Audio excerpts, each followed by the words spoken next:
Friends, நாங்க ரவையும் ஆம்லேட்டும் செய்வோம். வாங்க ஃப்ரெண்ட்ஸ் வீடியோக்கு போலாம். ரவைக்கு தேவையான காய்கறி கட் பண்ணிக்கலாம். தக்காளி வெங்காயம் அறுத்து வச்சுக்கலாம். கருகாப்பில் மிளகாயை பிச்சு வச்சுக்கலாம்.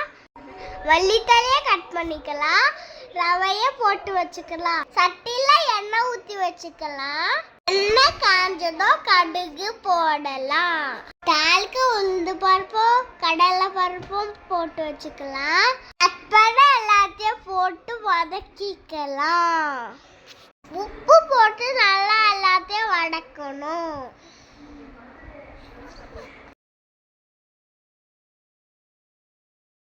எல்லாமே வதங்கினதுக்கு அப்புறம் தண்ணி ஊற்றி கொதிக்க விடணும்.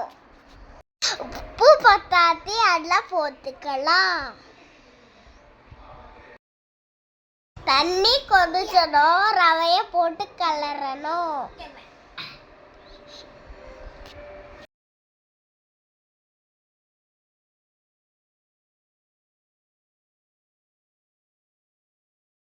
கடைசியா கொத்தமல்லி போட்டுக்கலாம்.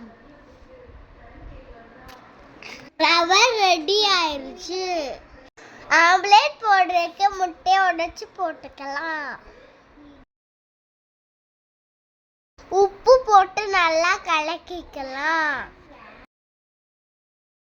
நல்லா காஞ்சதும் வெங்காயத்தை தேய்ச்சிக்கலாம். உடைச்சு வச்ச முட்டைய கடலில் ஊட்டிக்கிறோம்.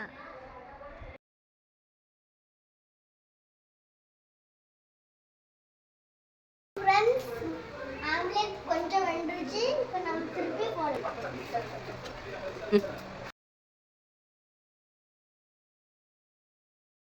ரவை வந்துருச்சு. ஆம்லேட்டும் ரெடி ஆயிடுச்சு. இன்னைக்கு ரவை சமையல் முடிஞ்சாச்சு. நாளைக்கு வேற சமையலுக்கு வரும். பாய் பாய். See you tomorrow.